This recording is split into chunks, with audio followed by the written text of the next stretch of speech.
This weekend was coming together of a whole bunch of people from various organizations to talk about where we go from here as a freedom movement which believes that a lot of bad things have happened in the last 2 years which didn't conform with the Charter of Rights and Freedoms. I think this was the first step for us to start down the path to making this change. I mean, we've been working in the past to combat misinformation with COVID, etc., but now we're looking at systems of the future.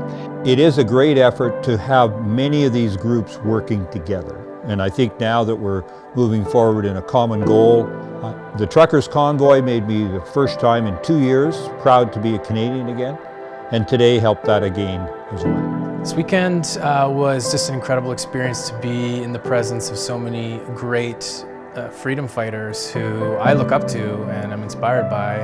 I think it's the first event where I've seen so many different groups come together. You know, gives more power to the group, meaning with politics it's about numbers, and this weekend I saw numbers and lots of ideas and solutions moving forward. I see this as citizens of Canada finally taking responsibility for the country that we live in. The idea of reclaiming Canada, the amount of people with skills here to do that job was spectacular.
I've got 3 kids that are in their 20s, and I think I want to leave Canada in a better position than it is right now. So I actually, feel like I'm just going to keep going and doing what I'm doing.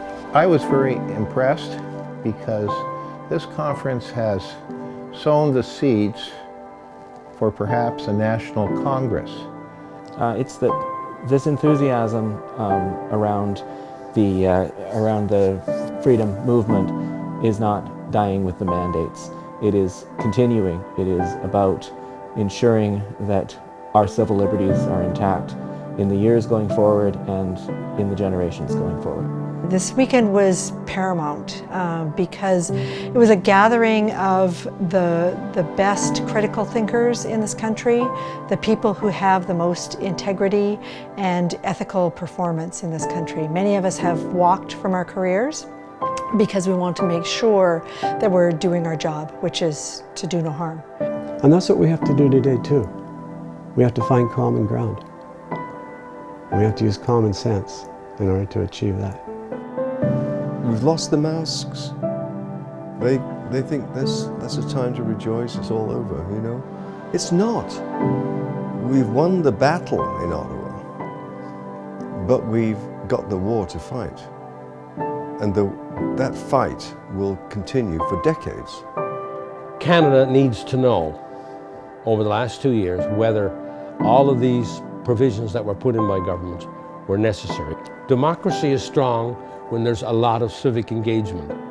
Democracy is weak when there's not much civic engagement. And what's happened in the last 30 or 40 years is that we have left it to all of our elected people to just trust them to do things, never holding them accountable for 4 years.